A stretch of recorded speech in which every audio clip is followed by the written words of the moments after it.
ko'p joylarda mana qaraganlarda rap eng o'layotgan joyimdan mana shuni ko'tarib o'tkazib, короче, yo'q.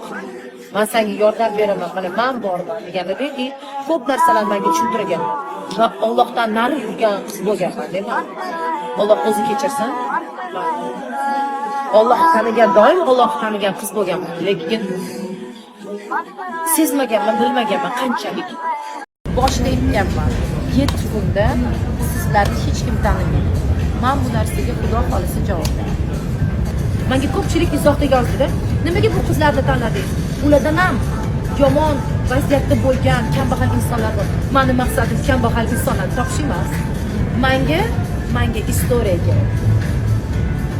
Sizlarni hayotingizni, tarixingiz menga qiziqardi. Men xohladim, Allohim meni yuragimni shu tarafga boshqardi. Siz o'ylaysiz erkak kishi glava. O'zi aslida erkak kishi emas. Hamma narsa ayolga bog'liq. Negaki? Chunki ayol bu deydi-ku, qaysi tarafga qarasa, o'sha tarafga erkak kishi ham ketaveradi. Qaysidir tarafda erkak kishi zloy kelyaptimi, demak nastroyeniyalari yo'q, jim turish kerak. Tinch qo'yish kerak. Janjal qilmasdan, voy bunaqa degan narsa yo'q. Aqlliroq bo'lish kerak bizning ayol kishilarimiz.